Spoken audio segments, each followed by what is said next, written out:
تمام تعریفیں اس اللہ کے لیے ہیں جس نے عاجزی اختیار کرنے والوں کے لیے محبت و رفت اور تکبر کرنے والوں کے مقدر میں ناراضی اور ذلت و رسوائی کو لکھ دیا ہے، اور میں گواہی دیتا ہوں کہ اللہ تعالیٰ کے سوا کوئی معبود برحق نہیں، وہ تنہا ہے، اس کا کوئی شریک نہیں۔ ایسی گواہی کہ جس سے ہمارا ایمان بڑھ جائے اور جو ہمارے لیے نفع بخش ہو، اور اس سے ہمارے آپسی اتحاد و اتفاق میں بڑھوتری اور اجتماعیت میں اضافہ ہو۔ اور میں گواہی دیتا ہوں کہ ہمارے نبی و سردار محمد صلی اللہ علیہ وسلم اس کے بندے اور رسول ہیں، کہ اتباع و پیروی کے لیے جن کی اطاعت ہم پر فرض کر دی گئی ہے۔ اللہ تعالیٰ اپنے مقرب فرشتوں میں تعریف و توصیف کرے آپ کی آل اور آپ کے صحابہ کرام کی، کہ جس کی روشنی کی چمک سے نشیبی زمین، وادیاں اور ٹیلیں سب منور ہو جائیں، اور ہمیشہ ہمیشہ آپ صلی اللہ علیہ وسلم پر سلامتی بھی نازل ہوتی رہے، جب تک بینا آنکھیں روشنی اور شعاؤں کا ادراک کرتی رہیں۔ حمد و صلات کے بعد مسلمانوں، اللہ تعالیٰ سے ویسے ڈرو جیسے وہ شخص ڈرتا ہے جو مستقل سکونت اور نعمتوں والے گھر یعنی جنت کی امید رکھتا ہے، اور ذلت و رسوائی اور ہلاکت و تباہی والے گھر یعنی جہنم سے ڈرتا ہے۔ ارشاد باری تعالیٰ ہے، اے ایمان والو، اللہ تعالیٰ سے ویسے ڈرو جیسے اس سے ڈرنے کا حق ہے، اور تمہیں موت نہیں آنی چاہیے مگر اس حال میں کہ تم مسلمان ہو۔ مسلمانوں، تواضع اختیار کرنا،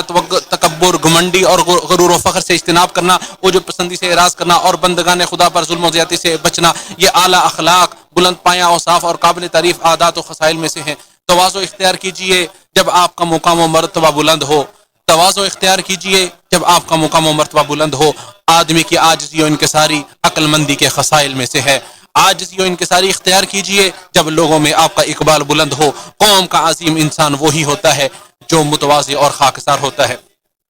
اور تواضع کا معنی نرم مزاجی، خوش گفتاری، لوگوں کے ساتھ امن و آشتی سے رہنا، نیز عجز و عن نقص، مسکنت اور اپنے آپ کو رسوا کیے بغیر مومنوں کے لیے نرمی اور عاجزی اختیار کرنے کا نام تواضع ہے۔ تواضع اور انکساری محبت و مودت، شرف و مجد اور عالی رتبے کے حصول کا سبب ہے، جبکہ تکبر و نخوت ناراضی، بغض و اناد اور عداوت و دشمنی کی معراج ہے۔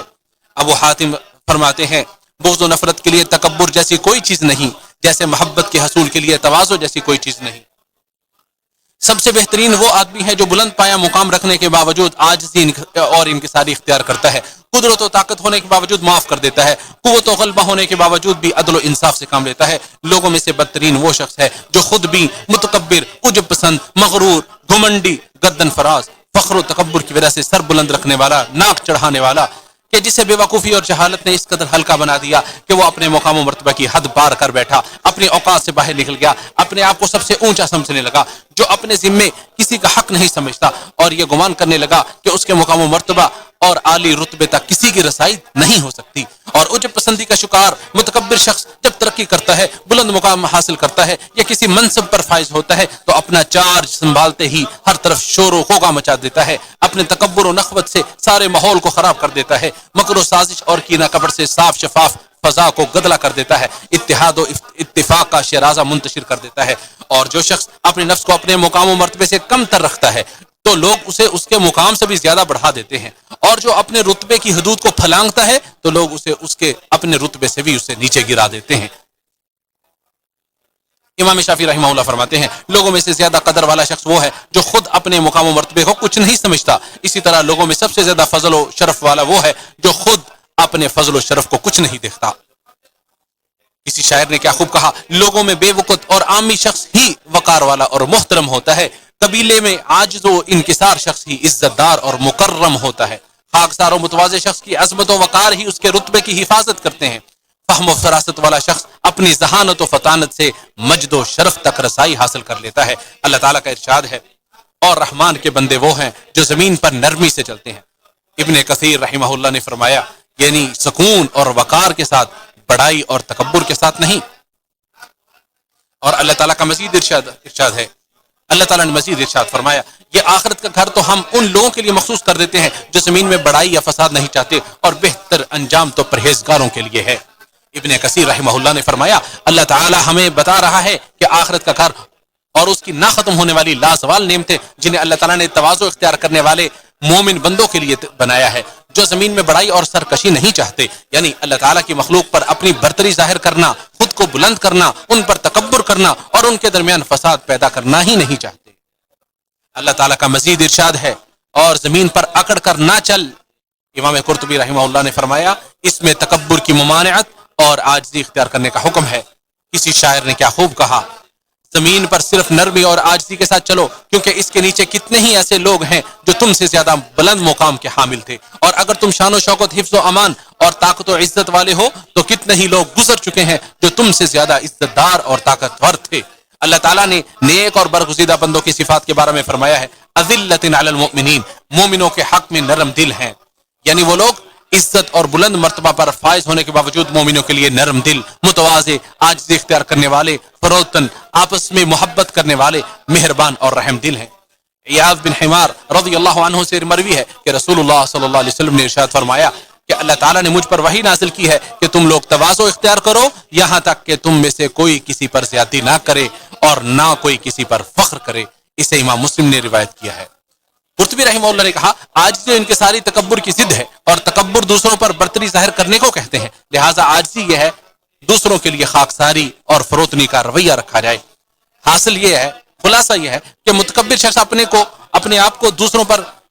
افضل سمجھتا ہے، اپنی فضیلت اور برتری کا اپنے آپ کو مستحق سمجھتا ہے، جس کی وجہ سے وہ انہیں حقیر سمجھتا ہے، جبکہ خاکسار انسان دوسروں پر اپنی فوقیت و فضیلت کا تصور نہیں کرتا، بلکہ وہ دوسروں کو فضیلت و برتری کا مستحق سمجھتا ہے، اور یہی خیال اسے دوسروں کے حقوق کا خیال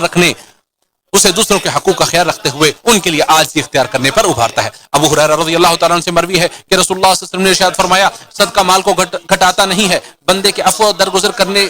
سے، کام لینے سے اللہ تعالیٰ اس کی عزت کو مزید بڑھا دیتا ہے، اور جو آدمی اللہ تعالیٰ کے لیے تواضع اختیار کرتا ہے اللہ تعالیٰ اسے بلندیوں سے نوازتا ہے۔ اور عائشہ رضی اللہ تعالیٰ عنہا فرماتی ہیں، لوگوں بے شک تم افضل ترین عبادت سے غفلت برتتے ہو، یعنی جسے تم تواضع اور عاجزی کہتے ہو۔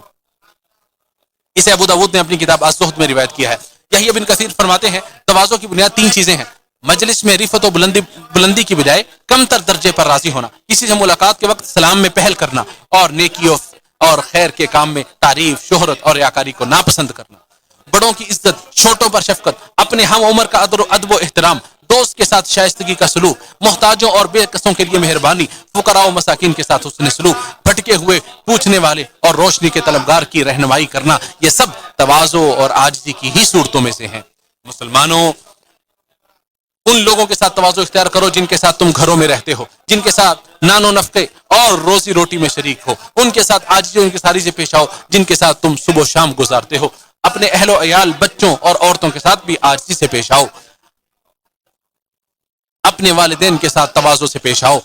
جن کے بارے میں اللہ تعالیٰ نے حکم دیا ہے کہ تم ان کے ساتھ عاجزی سے پیش آؤ، ان سے نرم لہجے میں بات کرو، عاجزی و انکساری، شفقت و ہمدردی کو ان کے لیے نچھاور کر دو، ان کے سامنے آواز پست رکھو، انہیں اف کہنے، ان سے اگتانے، ان پر چیخنے، چلانے اور ان پر برتری دکھانے سے باز رہو۔ ان کے ساتھ بھی تواضع اختیار کرو جنہیں تم کسی کام کے لیے درخواست پیش کرتے ہو اور ان سے جواب کا انتظار کرتے ہو۔ علماء، اساتذہ کرام، مدرسین اور علمی فوائد سے روشناس کرانے والوں کے ساتھ بھی تواضع اختیار کرو۔ طلبہ علم اور علم حاصل کرنے والے اور متعلمین کے ساتھ بھی تواضع اور عاجزی کے ساتھ پیش آؤ۔ ان کے ساتھ بھی تواضع کا معاملہ کرو جن کے ساتھ خرید و فروخت، اجرت و کرایہ، لین دین، عطا و بخشش، مجالست و مجاورت، اٹھن بیٹھن، رفاقت و مصاحبت اور بھائی چارے کا تعامل کرتے ہو۔ تواضع انکساری نبوی خصائص اور مصطفوی خصائل میں سے ہے۔ ارشاد باری تعالیٰ ہے، وَاخْفِضْ جَنَاحَكَ لِلْمُؤْمِنِينَ، اور ایمان لانے والوں سے تواضع سے پیش آئیے، یعنی مومنوں کے لیے عاجزی، غریب و نادار مسلمانوں کے لیے تواضع اختیار کیجیے، کمزوروں اور محتاجوں کے ساتھ شفقت و نرمی کا معاملہ کیجیے۔ آپ صلی اللہ علیہ وسلم کے حسن اخلاق، تواضع اور شفقت و نرمی کی صورتوں میں سے یہ بھی تھا کہ آپ راہ گزرتے بچوں کو بھی سلام کرتے تھے، مسکینوں کے ساتھ اٹھتے بیٹھتے تھے، بیواؤں اور یتیموں کی ضروریات کو پورا کرنے کے لیے ان کے ساتھ چل دیتے، ایک لونڈی بھی آپ کا ہاتھ پکڑ کر چل دیتی۔ ایک عورت رسول اللہ صلی اللہ علیہ وسلم کے پاس آئی اور بولی، اللہ کے رسول، مجھے آپ سے ایک کام ہے۔ آپ صلی اللہ علیہ وسلم نے فرمایا، اے فلاں کی ماں، گلی کے جس کونے میں چاہو وہاں بیٹھ جاؤ یہاں تک کہ میں آپ کے پاس آ جاؤں۔ چنانچہ وہ بیٹھ گئی، پھر نبی کریم صلی اللہ علیہ وسلم سے آ کر ملے، یہاں تک کہ اس نے اپنی ضرورت آپ کے ساتھ شیئر کی اور آپ کے سامنے پیش کی۔ آپ صلی اللہ علیہ وسلم اپنے گھر والوں کی خدمت کرتے تھے، اپنے جوتے خود تسمے لگاتے، اپنے کپڑے خود سلائی کر لیتے، بکری کا دودھ خود دھوتے، اپنے کام کاج خود کرتے، جو کی روٹی پر بھی اگر کوئی غلام آپ کو دعوت دیتا تو اسے قبول کر لیتے۔ اور آپ صلی اللہ علیہ وسلم فرمایا کرتے تھے کہ اگر مجھے بکری کے کھر یا دست کی دعوت دی جائے تو میں اسے بھی قبول کر لوں گا، اور اگر مجھے وہ کھر یا دست بھی ہدیہ میں دیا جائیں تو میں اسے قبول کر لوں گا۔ اور آپ صلی اللہ علیہ وسلم فرمایا کرتے تھے جب کسی غلام کا کھانا لائے جب کسی کا غلام کھانا لائے وہ اسے اپنے ساتھ کھانا کھلانے کے لیے نہ بٹھائے تو اسے 1 یا 2 نوالے ضرور کھلا دے۔ آپ صلی اللہ علیہ وسلم نے فرمایا لقمہ اور لقمتین کے بدلے اکلا اکلتین، یعنی 1-2 لقمے، کیونکہ اسی نے اس کو تیار کیا ہے اور اس کو تکلیف اٹھائی ہے۔ نان و نفقہ میں کشادہ دست، نرم طبیعت کے مالک، سخی و فیاض، حسن معاشرت کے پیکر، خندر و ہنس مکھ، ذوف و کمزوری کے بغیر تواضع کے پیکر، فضول خرچی کے بغیر مال خرچ کرنے والے، نرم دل، ہر مسلمان کے لیے مہربان، مومنوں کے لیے رحم دل اور نرم خو آپ صلی اللہ علیہ وسلم تھے۔ آپ صلی اللہ علیہ وسلم بیمار کی تیمارداری کرتے، جنازوں میں شریک ہوتے، گدے کی سواری کرتے، جنگ احزاب کے دن اپنے ساتھیوں کے ساتھ خندق کھودنے میں شریک رہے اور مٹی دھوتے رہے، یہاں تک کہ مٹی سے آپ کے پیٹ کی سفیدی چھپ گئی اور بھوک کے مارے آپ پیٹ پر پتھر باندھتے رہے تھے۔ کسی نے کیا خوب کہا، ایسی سیادت جو تواضع سے مزین تھی وہ کس قدر متواضع سردار تھے۔ لہذا گمنڈ، تکبر اور قطع تعلق سے دور رہو، آپس میں ایک دوسرے کے ساتھ نرمی، سہولت اور آسانی اور تواضع کا معاملہ کرو۔ جو شخص اللہ تعالیٰ کے لیے تواضع اختیار کرتا ہے اللہ عز و جل اسے اس کا بدلہ دیتا ہے، اس کی حالت کو بہتر کرتا ہے، اس کی مدد کرتا ہے، اس کی پردہ پوشی فرماتا ہے۔ اور جو کبر و نخوت اور غرور و گمنڈ کا مظاہرہ کرتا ہے اللہ تعالیٰ اس کے گمنڈ کو ختم کر دیتا ہے، تکبر کو توڑ دیتا ہے اور ذلیل و رسوا کر دیتا ہے۔ تواضع و خاکساری کی طلب انسان کی رفت و بلندی کے لیے کافی ہے، اور بڑائی کی چاہ اس کی ذلت اور رسوائی کے لیے کافی ہے۔ میں نے جو بات کہی وہ آپ نے سماعت کی، اور میں اللہ تعالیٰ سے استغفار کرتا ہوں، آپ بھی استغفار کریں۔ استغفار کرنے والے کس قدر کامیاب و کامران لوگ ہیں۔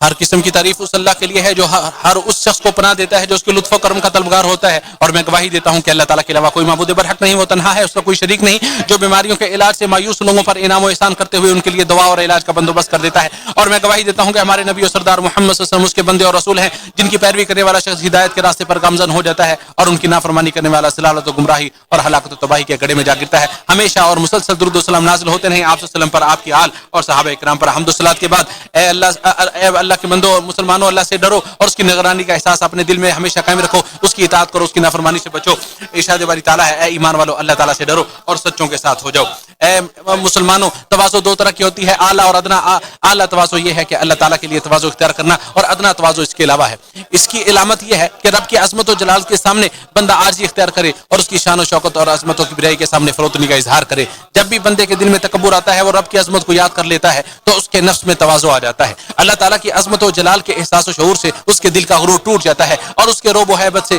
وہ فروتن ہو جاتا ہے اور اس کی بادشاہت کے سامنے عجز و انکساری کا اظہار کرتا ہے۔ اور جو شخص اللہ عز و جل کے لیے تواضع اختیار کرتا ہے اس کے روب و ہیبت سے اس کا دل ٹوٹ جاتا ہے، اس کی محبت سے سرشار ہو کر عجز و انکساری کا اظہار کرتا ہے، اور اس کے خوف سے انکساری، فروتنی، خشوع و خضوع اور عاجزی اختیار کرتا ہے تو اللہ تعالیٰ اسے عزت و سربلندی عطا کر دیتا ہے۔ کسی شاعر نے کیا خوب کہا، نفسوں کی عزت ان لوگوں کی غلامی و عبودیت قبول کرنے میں ہے، اور غلام اپنے آقا کے پاس ہی فخر حاصل کرتا ہے۔ ابو ہریرہ رضی اللہ عنہ سے مروی ہے کہ وہ فرماتے ہیں جبریل امین نبی اکرم صلی اللہ علیہ وسلم کے پاس بیٹھے اور آسمان کی طرف دیکھا، کیا دیکھتے ہیں کہ ایک فرشتہ اتر رہا تھا۔ بس جبریل علیہ السلام نے آپ صلی اللہ علیہ وسلم کو بتایا کہ یہ فرشتہ اپنی ولادت سے لے کر آج تک کبھی نہیں اترا۔ جب وہ اتر چکا تو اس نے کہا اے محمد، آپ کے رب نے مجھے آپ کی طرف بھیجا ہے، میں یہ پوچھنے آیا ہوں کہ اللہ آپ کو بادشاہ بنا کر نبوت عطا کرے یا بندہ بنا کر رسالت عطا کرے۔ جبریل نے آپ صلی اللہ علیہ وسلم کو کہا اے محمد، اپنے رب کے لیے عاجزی کا ثبوت دو، اور سو آپ صلی اللہ علیہ وسلم نے فرمایا نہیں، میں وہ بندہ اور رسول، مجھے وہ بندہ اور رسول بنا دے۔ اسے امام احمد نے روایت کیا ہے۔ کسی شاعر نے کیا خوب کہا، عرش عظیم کے رب کے لیے تواضع اختیار کرو، ہو سکتا ہے آپ کا مقام بلند ہو جائے، کیونکہ وہی بندہ کامیاب ہوتا ہے جو اللہ تعالیٰ کے لیے تواضع اختیار کرتا ہے۔ اپنے خالق و مالک کے لیے نبی صلی اللہ علیہ وسلم کی عاجزی کا ایک یہ پہلو بھی تھا کہ آپ صلی اللہ علیہ وسلم نے اپنی امت کو آپ صلی اللہ علیہ وسلم کی تعریف و توصیف میں مبالغہ آرائی سے منع فرمایا۔ عمر بن خطاب رضی اللہ عنہ سے مروی ہے، بیان کرتے ہیں کہ رسول صلی اللہ علیہ وسلم نے ارشاد فرمایا میری مدح میں ایسی مبالغہ آرائی کرنا جیسے نصارہ نے ابن مریم کی مدح میں مبالغہ آرائی سے کام لیا، میں تو میری مدح میں ایسا مبالغہ آرائی نہ کرنا جیسے نصارہ نے ابن مریم کی مدح میں مبالغہ سے کام لیا، میں تو اس کا بندہ ہوں، لہذا تم کہو اللہ کا بندہ اور اس کا رسول۔ اسے بخاری نے روایت کیا ہے۔ اللہ تعالیٰ کے لیے عاجزی کا ایک پہلو یہ بھی ہے کہ حق کو قبول کرنا اور اس پر عمل کرنا۔ فضیل بن عیاض فرماتے ہیں تواضع کے بارے میں پوچھا گیا تو انہوں نے فرمایا تواضع یہ ہے کہ حق کے سامنے سر تسلیم خم کر لیا جائے، اسے دل سے مان لیا جائے، اور جو حق بات کہے اس کی بات کو مان لیا جائے۔ رسول اللہ صلی اللہ علیہ وسلم پر درود و سلام بھیجو اے اللہ ہمارے نبی اور آقا محمد صلی اللہ علیہ وسلم پر درود و سلام نازل فرما. اے اللہ خلفائے راشدین اونچی شان والے بلند مرتبے والے ہدایت یافتہ ائمہ ابو بکر عمر عثمان و علی اور آپ کے تمام آل و اصحاب پر سے راضی ہو جا. اے کرم کرنے والے اے عطا کرنے والا. اے اللہ اسلام اور عثمان کو غلبہ عطا فرما, شرک و مشرکین کو ذل و رسوا فرما, اس دین اسلام کے دشمنوں کو نیست و نابود فرما. ہمارے اور مسلمانوں کے ملکوں کو کے خلاف سازش کرنے والوں کی سازشوں, مکاروں کے مکاریوں, دشمنوں کی عداوت اور حسد کرنے والوں کے حسد سے اسے محفوظ فرما. اے اللہ ہمارے پروردگار اس شہر کو امن والا بنا دے. اے اللہ ہمارے اس شہر کو امن والا بنا دے. اے اللہ سرحدوں پر متعین ہمارے فوجیوں کی حفاظت فرما. اے اللہ ان کے مرنے والوں کو شہید کا رتبہ عطا فرما, ان کے زخمیوں کو صحت یاب کر, ان کو صحت و سلامتی عطا فرما اور اپنے اہل و عیال میں سلامتی سے لٹا. اے تمام جہانوں کے پالنہار, اے اللہ ہمارے امام اور ہمارے حاکم خادم حرمین شریفین کو اس چیز کی توفیق عطا فرما جس چیز سے تو محبت کرتا ہے اور جسے تو پسند کرتا ہے. نیکی اور تقوی کی طرف ان کی رہنمائی فرما. اے اللہ ان کو اور ان کے ولی عہد کو اور تمام مسلم حکمرانوں کو اس چیز کی توفیق عطا فرما جس میں اسلام کی شان و شوکت اور مسلمانوں کی خیر و بھلائی ہو. اے تمام جہانوں کے پالنہار, اے اللہ ہمارے بیماروں کو شفا عطا فرما, مصیبت زدوں کو عافیت عطا فرما اور ہمارے مرنے والوں پر رحم فرما. اور تمام جہانوں کے پروردگار اے اللہ ہمارے فلسطین بھائیوں کو ظالم و جابر اور ناجائز قبضہ جمانے والوں کے خلاف ان کی مدد فرما. اے اللہ مسجد اقصی کو غاصب یہودیوں کی گندگی سے پاک کر دے. فلسطین میں ہمارے لوگوں کی حفاظت فرما, ان کے ہونے والے نقصانات کی بھرپائی کر دے, جنہیں جلد انہیں فتح یاب کر دے, ان کی لغزشوں کو معاف کر دے, ان کی تکلیفوں کو دور کر دے, ان کے قیدیوں کو آزادی عطا فرما, ان کے بیماروں کو شفا عطا فرما, ان کے مرنے والوں کو شہیدوں کا درجہ عطا فرما. اے تمام جہانوں کے پالنہار, اے اللہ ہماری پکار کو سن لے, ہماری دعا کو قبول فرما. اے کریم و عظیم اور رحم کرنے والے پروردگار.